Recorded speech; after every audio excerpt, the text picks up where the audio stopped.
You know, every year I give a love message for Valentine's Day. And today, as I was thinking about what video to film for you, since I've been here forever, and you've probably heard everything from me about love, the good, bad, and ugly, I thought it would be just a fun thing to do, as a light-hearted thing to do, that I could just make fun of my love life on here, so that I could humble myself enough on the floor. Lord knows I've been humbled enough these days. I got this little piece of furniture on a clearance. I just thought it was so beautiful. And it's a place for my books, and a little, this leather chair that's just so beautiful. But instead of sitting on it, I wanted to humble myself down here with you and let you know that I'm not embarrassed to talk about my downfalls, because I believe that everything that has caused me pain in my life has also given me so many jumps ahead of blessings and lessons that I've learned. And so how could I be frustrated for long about that when they've only made me a stronger person? I've had to be strong. When there was nobody else to rely on, I had to turn within, and I had to do the work. And I'm still currently doing the work, humbling myself, reading books, and learning everything I could possibly learn to be a healthier, better person day by day. I'm not saying it's easy, and I'm going to have days that I slip up and eat something I shouldn't eat, or go somewhere I shouldn't go, or whatever the case may be, and I will learn that lesson, but it's only mine to learn. And so today, on this journey of love on Valentine's Day, everybody or not likes it. It's either you love it or you hate it, depending on what kind of relationship you've been through and who hurt you on Valentine's Day, or who didn't bring you flowers. Now, excuse my voice, I have a little bit of a cold that just kind of came out of nowhere today. I just woke up and I'm like, oh, my throat hurts and I can't speak. Okay. So I got some lemon water and an airborne, and now I'm hoping for the best. So back to the story. I was a girl that wanted to get married and have kids. That was my dream. Excuse me. That was my fairy tale, is I just wanted to be a mom, and I just wanted to get married, and I wanted to be a housewife. Don't ask me why. That's not a very, now looking back, I'm like, why, Ursula, why? You could have been so much more. But that's where I was. That was the level I was at. So I did it. Met this man. I loved the way he looked. I loved the way he looked. I didn't love his job. I didn't like his attitude.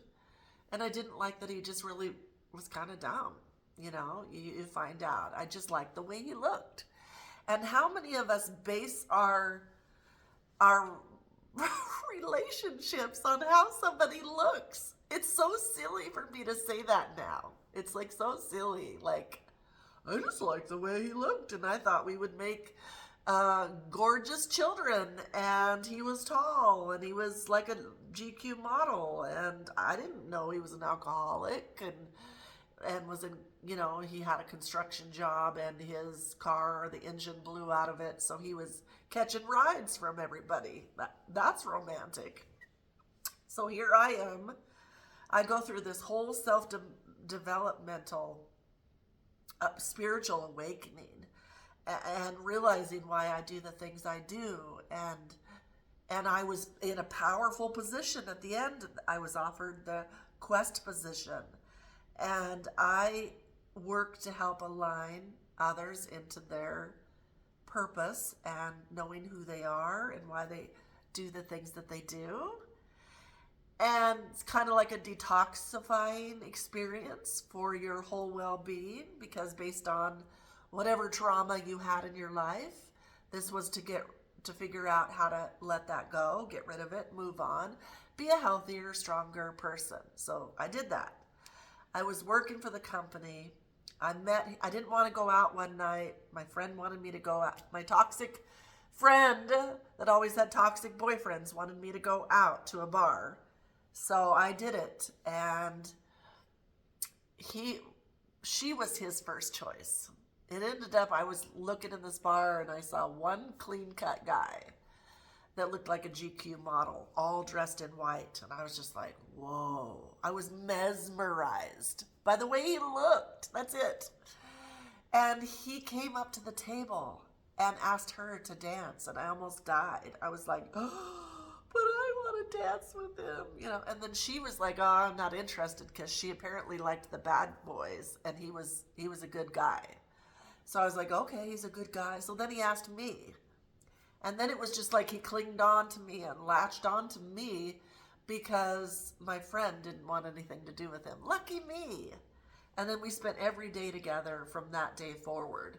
Meanwhile, he was a construction worker, broke. His engine was blown out of his truck. He clearly had a drinking problem, because he went to Taco Tuesday and Thursday Thunder, whatever, all these things. And I was just like, after work, and just was like, this is just what I do. I've been a bachelor for 27 years. This is what I do. So I was like, okay. And I signed on for everything. So then I was getting up early, taking him to work in the mornings before I go to work. And it was just making my life harder. It just, from that day forward, if you get nothing else from this video, it just kept on making my life get harder. Because if you're doing all this work to better yourself, and you're learning your lessons and your blessings and all that, you're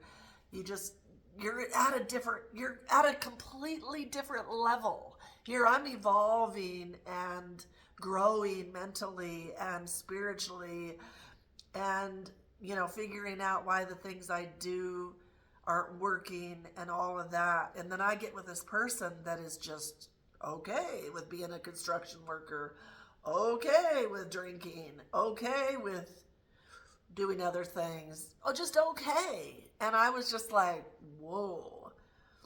And it just kept on getting worse from that day on. And I ended up marrying him within 3 months of knowing him. This should be a warning, love story, Valentine's Day message episode, because I want to teach you some stuff today of what not to do, okay? Hopefully, whoever gets this today will get this, hear me, and retract from the worst mistake of their life. Listen to the red flags. And that's why I'm wearing red today also, not only because it's Valentine's Day, but this should be a caution. Red flags are there for a reason. Listen to the red flags. Listen. I just got out of the shower and I'm not doing anything with my hair. I just want to get this message out. So 3 months after we got met, he wanted to move in. I said, I'm not doing that. I've done that, been there, done that. Not doing that again. So then he wanted to get married. And so, like a dumbass, I said, okay. Well, you know how they go out on those bachelor parties and they just go and they see a stripper, whatever they do, and then they come back like a normal person? Well, he just never, once he started drinking, he couldn't stop. It was like it could never turn off. It was just, that's a clear sign of an alcoholic. Like, I can drink one drink and be done. 2 at the most, and then I just feel like, ugh, yuck. It's just never been a thing for me. But if you have that addictive personality and you can't shut it off, my mom was like that, my grandma was like that, my grandpa was like that. I mean, I was surrounded by the biggest drunks in the world. And then I promised myself, I will never be with a man that's a drunk. Well, he hit it mostly. until he didn't, until he couldn't. And then a bachelor party, or his party, he had to get dropped off by somebody. And this was a later reoccurring thing that happened, that he'd get dropped off because he was so drunk that he just didn't even know where he was, let alone. And then accidents would happen. He'd smash his glasses, break his glasses. One time it was always after I had a child. Once I had a baby, then he'd be an asshole and say, I'm bored. And he'd overdrink. And then one time he walked into our bathroom and slipped and fell into the bathtub and cut his whole head open. Meanwhile, I just have a baby, probably got another one sleeping, and I have to call his sister because he's a dumbass, and she has to pick him up and take him in for stitches. Another time, I had just had a baby. He decides he's bored and sits there on the couch and drinks, and then he ran out or something, and he decides to drive off somewhere. He gets a DUI, and we're about ready to move into our new house, and I'm with a baby going, who did I marry? Do you understand? You really got to know who you're marrying, and you really got to take your time, and you really got to know what you're signing up for. I had no idea what kind of contract I was signing up for. I just assumed that I was going to be married and have children and live a happy, beautiful life. Nobody tells you different. I didn't know. And then it came worse and worse and worse and worse and worse and worse and worse. And he was not willing to ever quit drinking.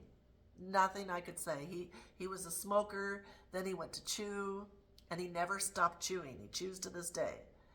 And I had my faults as well, that I should not have gotten married because I grew up with alcoholics, so that's all I knew. So I had, if you're an alcoholic, I'll date you, on my head for years. I had to cleanse that away from me. So all the red flags were there, and I knew, and I proceeded anyway. So that was my fault. And just had 3 amazing, beautiful kids, thank God, and worked and did my best to work it out for 21 years until one day my oldest son came to me when my last daughter was in college, and he said, Mom, it's okay. It's okay to let it go. It's okay to let the marriage go. You were a great mom. You don't have anything else to prove. You've knocked out all the walls in the house. You've remodeled everything. You've bought sheds, you've done this, you've done that, and you still are not happy. So get out, it's okay. And there, like I said, when that permission came through, I was like on board, and I realized I deserved better, and I walked away and never looked back, never had one regret. Signed the house to him, signed the retirement to him, and walked away with just my business and me and some furnishings that I bought. I walked away. I never regretted that decision. That was the best decision of my life, to leave that marriage. I have become so much stronger because of that. But then I didn't know what it was like to be out in this dating force-filled craziness. I have been married and sheltered for 21 years. I don't know if he was faithful, but I sure was. Because I don't do that. When I'm with a man, one man, that's it. So I'm out here. First person I meet after buying my house, well, not my first person, but the one that was I don't know what to tell you. One that I fell for, okay? One that I fell for. I met this person at Ross Dress for Less. They just approached me like a stalker, like a weirdo. I know better. And I was like, I had my guard up. And he ended up getting my Snapchat. We ended up seeing each other. He was in the military.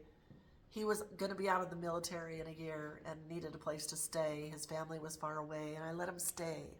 Meanwhile, for a year of living here, he did not pay any rent at all. Then he got a disability check, and I was like, well, you're gonna have to start paying me now. And they back paid him even for that whole time. And you know what he did when he got the money? He didn't back pay me for living with me for free.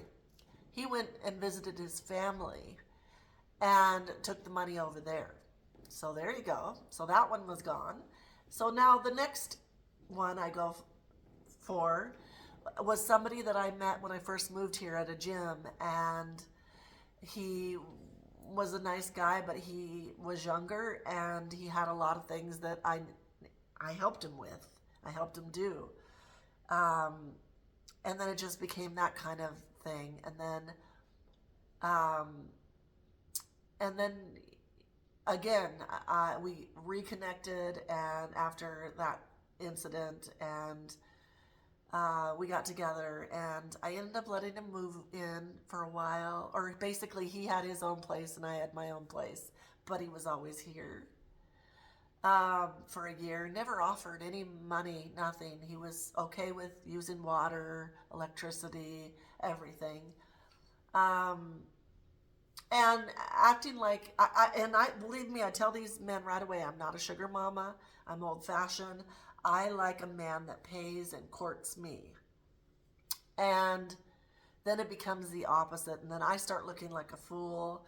And then they're looking good off of, plane tickets and hotels and stuff that was funded by me.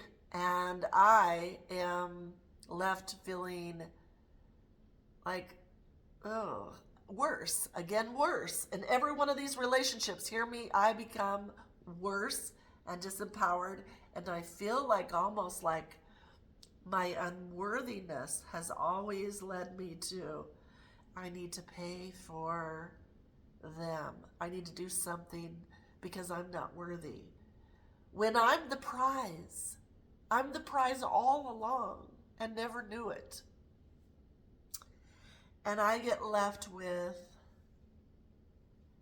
the first one was let's work out, let's hike, your butt's too big, let's hike. I don't want to work, I just want to just live for free. That's what I want to do. I just want to enjoy your home. The second one was a mama's boy afraid of everything, and worked on his body but never saw his qualities. And I constantly was reassuring him, you could do anything, you could work anywhere. I gave him a million ideas to make more money, and it just never quite penetrated. So you can do your best to be somebody's cheerleader, but they have to do the work. You can't do the work. So then I'm accused of having different moods every day. I never know what I'm going to wake up to, your moods, because I never know. I didn't know what I was signed up for. And every day I'm feeling they're not doing their part. They're using me. And I'm getting the worst end of the deal. I'm not even married, but I'm doing laundry and cooking and everything for why? Why? So now that I'm single again, which mostly I've been, I'm appreciating myself again. Things I love, the things I don't love, and I don't have to be somebody's cheerleader. I get to be my own cheerleader. So what I'm telling you is find someone that it's not about the looks. The looks are great. It's a bonus if it matches. But find somebody who you're connected to on a soul level, and that they would rather die than have you pay a mortgage and risk losing everything for them. They would only treat you like a queen and a goddess and value you, and that they already have everything in their life established, financial, home, everything. And the only thing they're missing is you. And when you find that kind of energy, that's what I'm looking for. you'll have a match.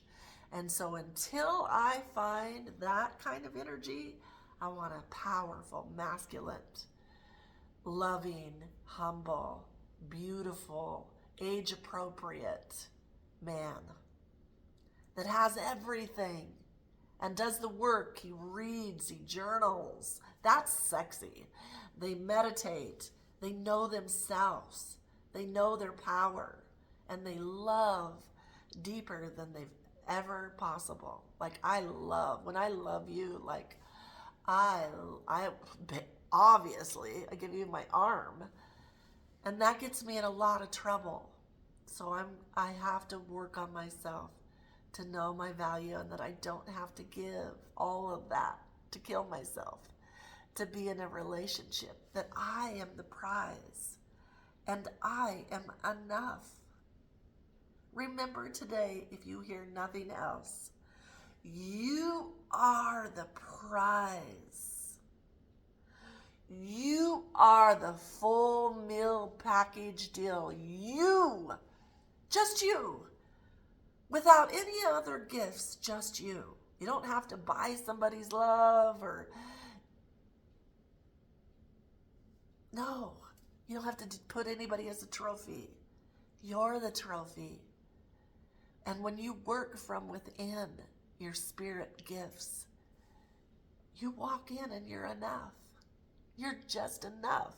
Just if you had nothing but the clothes that you have on, you're enough.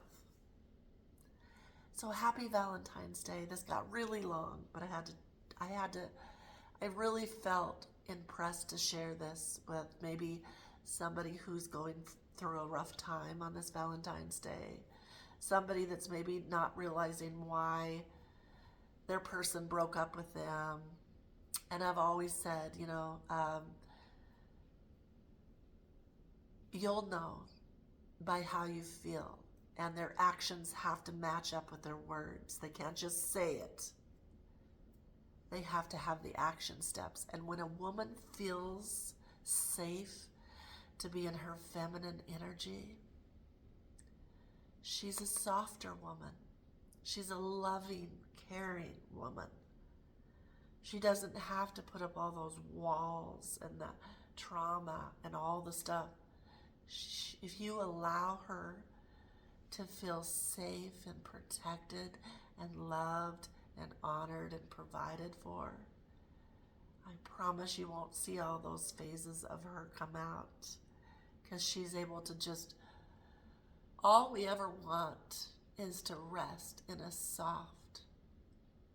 have a soft place to fall and to rest, and to know that if anything happens to us, you got us. You got us. But we want it from both of us, not just one. I want it from you, and you deserve to have it from me. Like it's a double, I got you. I'm on your same team. And if you have that kind of reassurance, it outweighs what they look like,